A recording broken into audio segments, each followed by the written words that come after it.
Welcome everyone to the BAI Show. My name's James Rankin, and I'm here with Rod, the buyer's agent.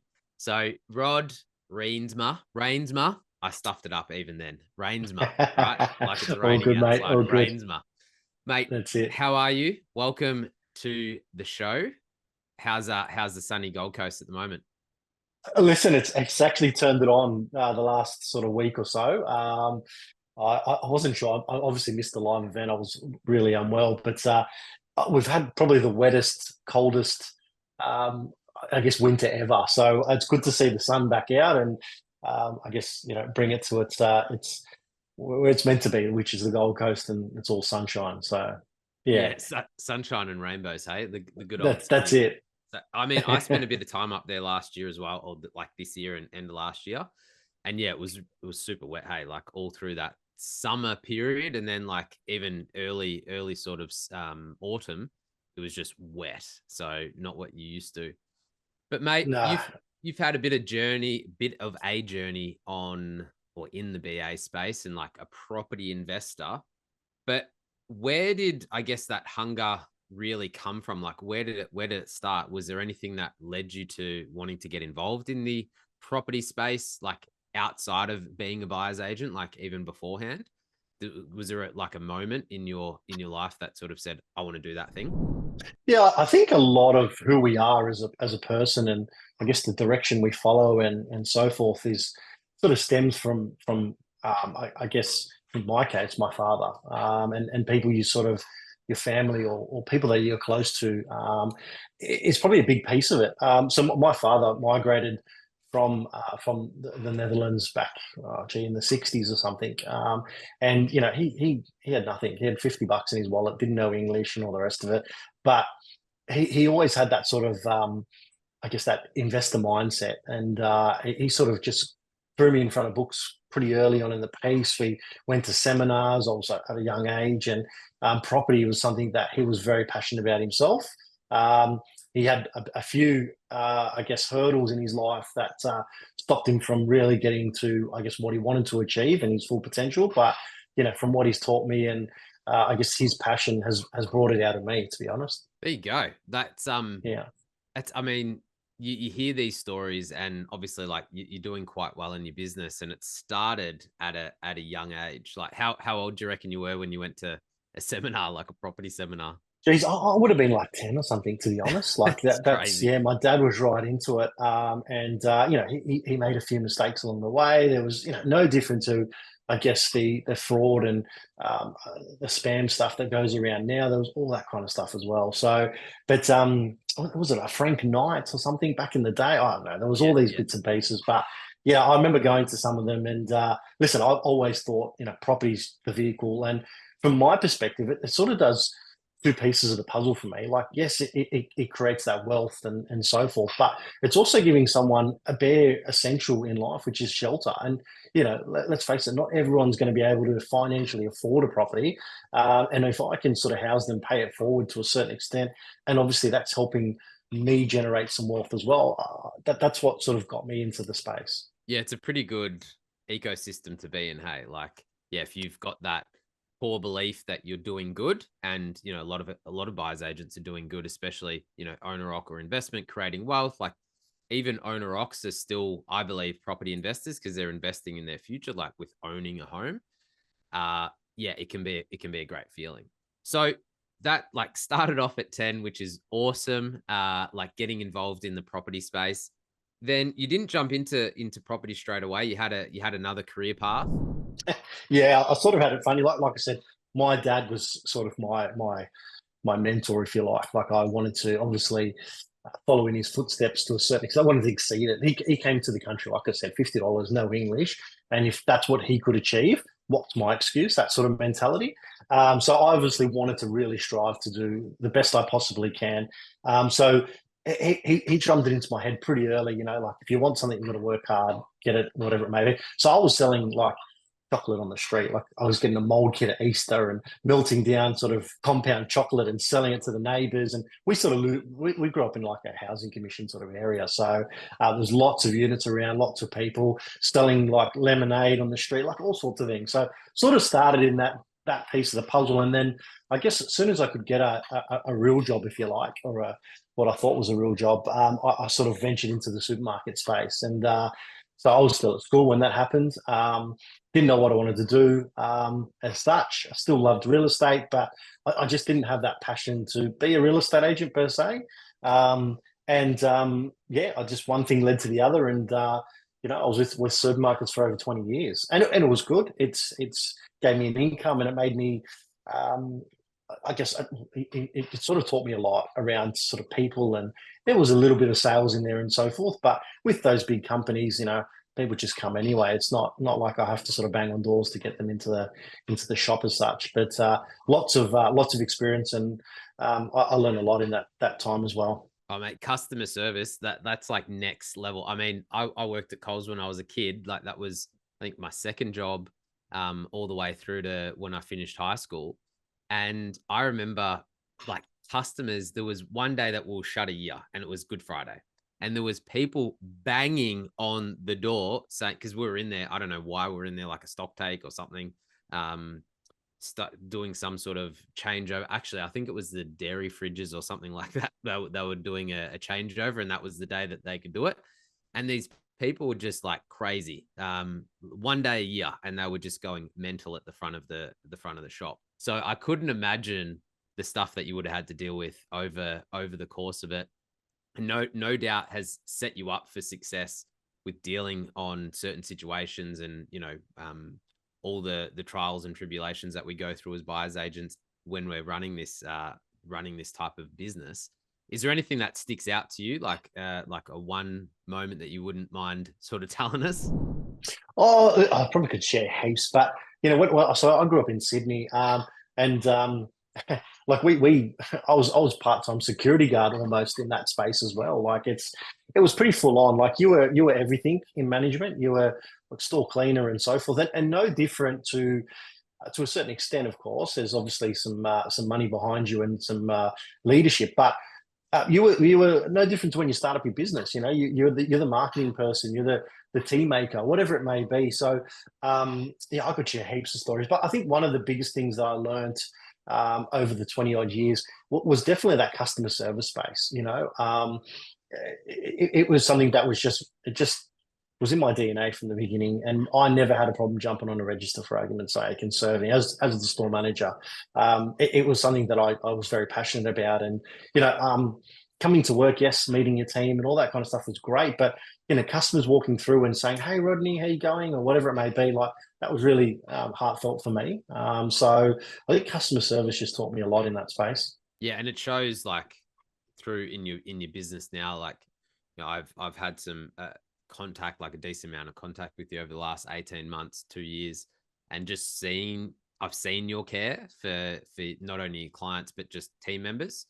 And yeah, it's a great attribute to have, right? And not everyone has it. Like if you're in this business to be money hungry, you're probably not going to succeed. So mate, the switch from supermarkets to the buyer's agent world, is that where you went? You just like quit the supermarkets and then flipped into the BA space? Yeah, I don't know. Like, I'm sort of approaching 5 years thereabouts now that I've sort of been in this space. But I spoke to Ben. Yes, it must have been when he first started out, and I remember having a phone call with him, and I really wanted to do it. I thought this is exactly what I wanted to do, and then another golden handshake came along, another opportunity, a place where they could, I guess, move me, pack my socks and undies, all that kind of stuff, and it was just too easy to get, I guess, some more money, and it just sort of kept me into that space again. And it only took me about probably 3 months to go, you know what, it doesn't matter the location or whatever it may be, it just wasn't for me. And I just stopped right there and then and said, no, I'm going to do something for me. And away I went, picked up the phone, got in contact with Ben, signed up, and then did my training and pretty much left cold turkey from the supermarket space, which was good and bad, I guess. It was a struggle at first, no different to everyone else's buyer's agent business when they generally start off the first 6 months. But yeah, I thought, you know what, I'm going to have one shot at this, or one shot at life, I guess, per se. Just make it count. And I want to do something for me rather than for someone else. And that's how it all started. Yeah, it's so cool to see, like, just that initial flick to go, I'm not doing this thing anymore. Like, I'm done with it. You've done it for X amount of years. How it was 20 years or so, working in that Yeah, space. And, you know, when you get the bigger pay rise and that's the only thing keeping you in the role, you know that it's done. You know, like correct. Yeah, the money's the only thing keeping you there. What's actually yeah, going to, you know, give you joy in life. And that's just something different. And you said that you wanted to do it early on as well. Like we share a similar story in that sense. Like really wanted to do it early on. Didn't want to do sales because, you know, the BA space was probably there, but just nowhere near as prevalent as it is now. And yeah, just went through life, had another career, and then did that career change. That is very common. Like it's a very common story. But that career change, you're in a different location. So you started the BA business up in Cairns, right? Like far north Queensland. correct, And correct. Yeah, that's right. Yeah. how long did you run there for?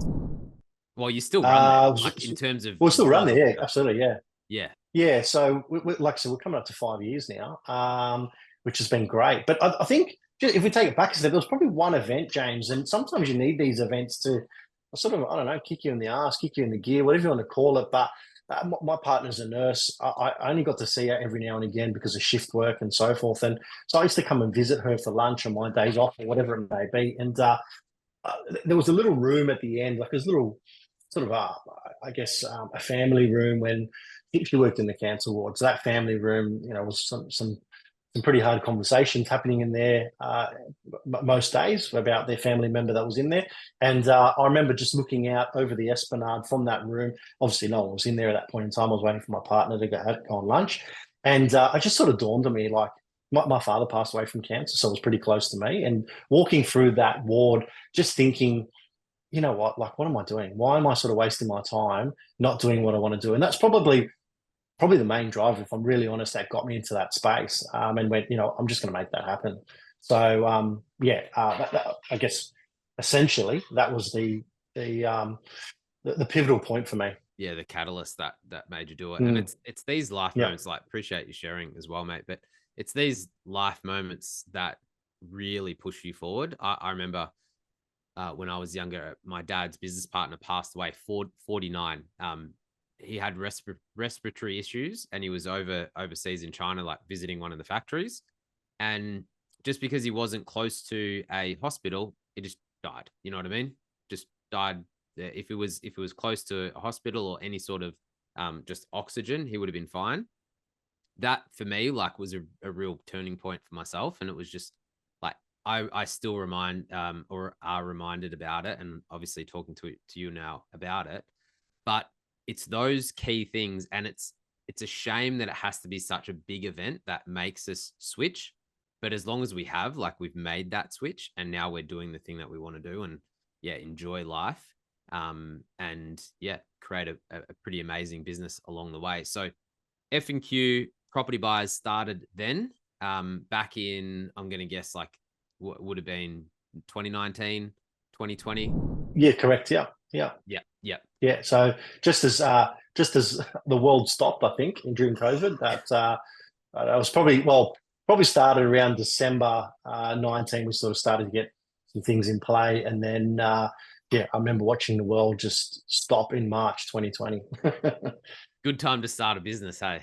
Yeah, yeah, yeah. Listen, I was looking at the toilet paper industry at that point in time. I thought that was a great gig because that was definitely yeah, going out the doors. That's for sure. Yeah, that's it. And then so those early months in the business, obviously being up in Cairns, the rules weren't too bad, like in terms yeah, like the COVID rules and whatnot. So how did business look in that first, 6 to 12 months? Yeah. So yeah, we didn't really have too many lockdowns, which is good. We're quite isolated up there. We didn't really have any events. Like probably it took me over like 2.5 years to actually get COVID myself. And I remember my friend calling me saying, "Oh, I've got it, mate," and I was like, "What?" Oh. It almost felt like a hoax, It's because real. It's it real. wasn't Yeah. it wasn't around. Yeah. So, Yeah.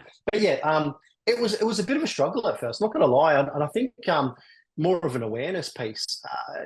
And I sort of, ran big businesses, not personally, but for like I said, supermarkets. But yeah, running your own business had its own challenges, and then obviously starting a business that people didn't know about was another challenge in itself. So, and I faced my first hurdle pretty quickly when agents actually didn't know what a buyer's agent was. They did say, "I know what it is. It's all good, Rodney." And then when we started putting offers on property, they were actually just rejecting the offers per se, saying, "Oh, hey, Rodney, we're not interested in conjuncting. We've just got it on the market." And I said, "It's not a conjunction." That's when I realized we actually had a bigger problem, because if agents weren't aware of what we were, what hope did I have with the general public? So we went into a lot of PR stuff, to be honest, a lot of meetings, and really putting it out there. Like, we were on the radio, we we're in papers.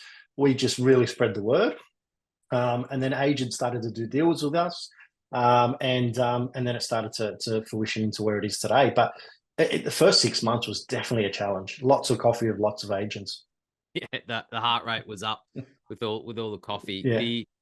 Yeah, it's interesting, and I remember you saying this conjuncting agreement, like that's what they did, right? So if you were bringing a buyer to that listing, they thought that you were going to split the comms with them. That's what the conjunction was, right? Correct. Yeah, that's right. And I think that was their perception of a buyer's agent. And listen, there is still, I guess, in some businesses out there, like, they've got a buyer's agent role that isn't really a buyer's agent. They're there to, I guess, nurture the buyers and be that, I guess, that person between the selling agent and the buyer itself. But yeah, I think that was the misconception with it all. Is just I was gonna eat into their commission, essentially. Yeah, it's the buyer's manager, right? Like, that's what they'll have Mm, inside some of these agencies. But at the end of the day, they're still sharing a commission from the vendor. So they don't have the buyer's best interests at heart, where we get paid by the buyer. So that's where our responsibility sits. So that was like the early days. You broke through, you're in some newspaper articles. Like you said, you went pretty hard on the PR stuff. That all worked for you. Business was humming along. And then you wanted to come to the GC. You wanted to move back down to the GC because that's where you wanted to live. You'd lived there previously. I think you had a house. You mentioned that you, just wanted to get back down to the GC and open the business and like expand, because there was future goals, which we can definitely talk to in a moment. But yeah, you transitioned back down to the GC. How did that look? yeah. So 2014, I moved from Sydney to the GC, chasing the lifestyle and, back then, the affordability as well, what you could get and so forth. And it was just crazy. Like, I remember just looking at some of the property going, wow, you can get it for that. Like, and I was comparing things to Sydney prices and so forth. And I live in like a really nice area that's similar to like Sylvania Waters back in Sydney, like that kind of a thing. And I was just trying to compare it, and I just was like, hey, this doesn't make sense. Anyway, so my lifestyle moved up here, and that was straight away after my father passed away. And then then I went up to Cairns, and I knew I was coming back. Literally, I went up there because obviously I was the golden handcuffs, if you like. I was chasing more money than what I wanted to do. So so my plan was always to come back to the GC. So I put a few things in play to obviously build a bit of a team up there, so that I could sort of step away and still have team on the ground servicing our clients. That's just my business model. I have that in all the locations now. We have to have a team on the ground in those spots to really add that value to our client and build those relationships with agents and so forth. So after about 4-ish years, I did in Cairns, and then sort of came back to the GC.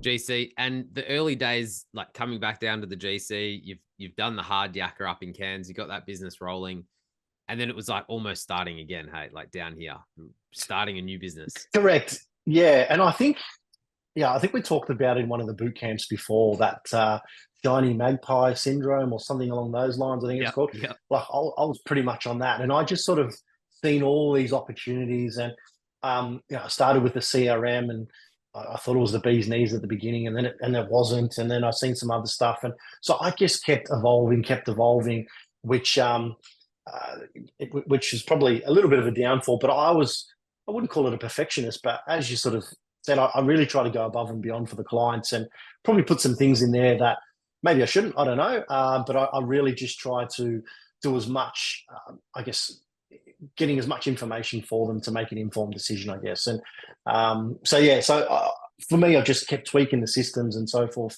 to where it is now. But once again, yeah, pretty much started again on the Gold Coast and went, right, how can we do this a bit better? So it wasn't, I guess, from scratch, but because I had some prior learnings, but it was definitely starting again. Yeah, starting again. And now, like, fast forward to 2024, we're halfway through the year. Where is you're not F&Q property buyers agents. You're not the GC property buyers agents. You are now Queensland property buyers agents. So what does that look like? Like, Yeah. where do you have guys around Queensland? Yeah, so the idea is we've sort of registered a few business names now and so forth, and we really wanted to have the location and where we're setting up, and then property buyer's agent followed by it. So F&Q is the only one we haven't changed, and only because it does have quite a good name up there and everyone knows us and so forth. So we've sort of left that, but listen, the name Cairns Property Buyer's Agent is registered. It's there if we do want to flip the switch, but at this point in time, like we're sort of just going to run with the name. But yeah, so we're doing Port Douglas, Cairns, Townsville, Sunny Coast, Brisbane, and the Gold Coast now, and they all operate under different businesses, as in business name, but all under the Queensland Property Buyers Agent headline, if you like. Mate, it's bloody amazing. And I've seen some of your team in action. Like, you've got some good players in there. Like, you wouldn't be able to run the business without good team. How did you go about finding them? Like, where did you sort of start looking?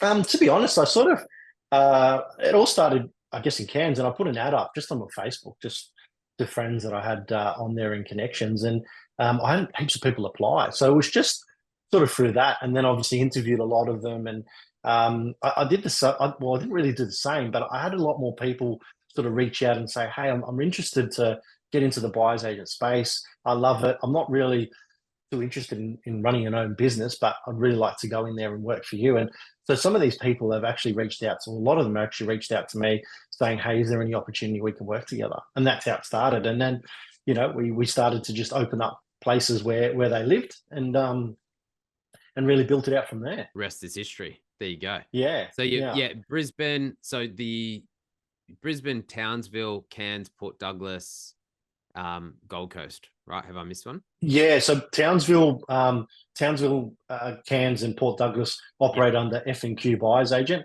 Sunshine Coast is Sunshine Coast Property Buyers Agent, and then Brisbane Property Buyers Agent, then Gold Coast Property Buyers Agent. Perfect, perfect.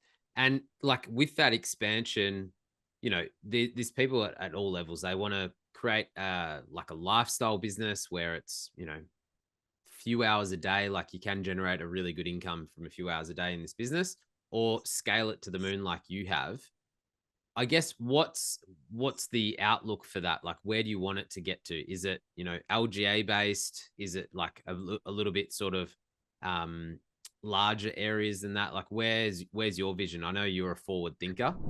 Yeah. No, listen, like I said, we've got another 11 odd registered businesses throughout Australia that we could pull the trigger on any moment as well.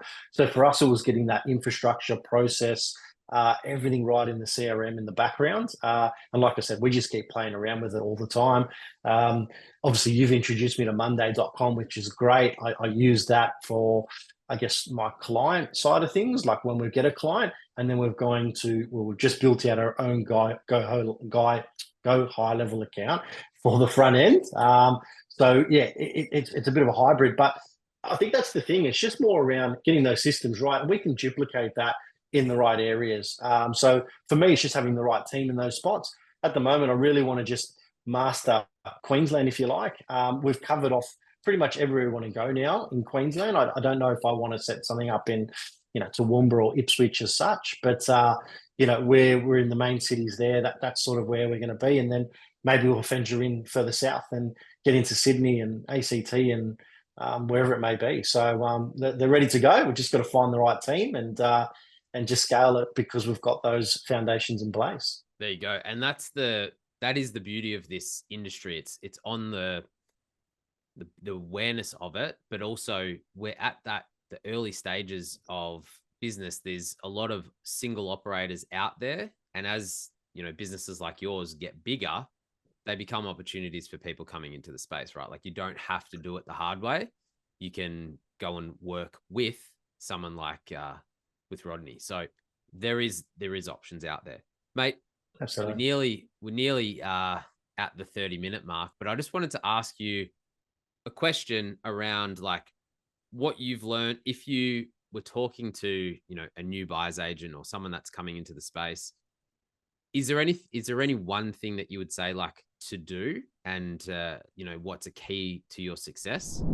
I would probably say the biggest thing is well, there's probably lots that I could probably share, but I think probably the biggest thing is just systems and awareness. That's probably the two biggest things. And I was listening to a podcast ages ago, or whatever it may be, some sort of Spotify thing. But anyway, on that particular setting, eh, I think it was words to the effect of, do you think everyone on Facebook that you have as a friend actually knows what you do for a living? And then I sort of thought about it and go, oh, I don't know, maybe not, sort of. And then the next part of the question was, do you know what everyone on Facebook that's your friend does for a living? And it was just like, shit, actually, I don't, you know? So there's good chances are people don't know what you are doing. So I think shout it out, spread the word, let people know what you do. And I guess the other side of it, I guess the downfall was we probably didn't make enough noise when we started entering into even the Gold Coast or Brisbane or whatever it may be. And I only had someone from the Everest group reach out to me and said, I had no idea you were in Brisbane or whatever it may be. And they just thought I was in Cairns because we've had such a lot of noise with that stuff that I probably just stopped. So probably market yourself, get it out there, let your friends and family and I guess your wider audience know what you do. And then obviously getting those systems right is very important. If you face into that stuff and have a process, it will sort of run smoothly. You're going to tweak it, don't get me wrong, but I think every client gets the same experience if you've got those processes in place. Yeah, you don't want to be the world's best kept secret. Hey, and the success begets success. So if you're out there screaming it from the rooftops, from the mountaintops, hey, this is what I've done, these are the people I've gone and helped, that's who you're going to attract. You know what I mean? Like you're going to actually get the people that you want to work with, but people are going to know what you're doing. So social, like the social arena or your inner circle is where most people miss out. You know what I mean? I was definitely a victim of that, where I didn't want to bother them. You know what I mean? Like I kind of felt like I don't want to bother the people that I know. And then, yeah, you go to a wedding or you catch up with some friends at a birthday party and it's just like, hey, what are you doing now? And I'm like, shit, I've been doing this thing for like 4 years. How do you not know? And it's so true. Like there's gold within the inner circle. And that's where a lot of people, like I've seen people get success if they just focus on that inner circle. And if you can call every single person on your phone or every single person in your Facebook group and you actually understand, like Rod said, if you know what they actually do for work or they know what you do for work, then you're probably going to move forward to that success. Mate, I really, really appreciate it. This has been awesome. I look forward to the next time we jump on here and hopefully it's Australian property buyers agents. And yeah, you're in every state, mate. But thanks again. Really appreciate your time. And we will see you all soon. Bye. Thanks, mate.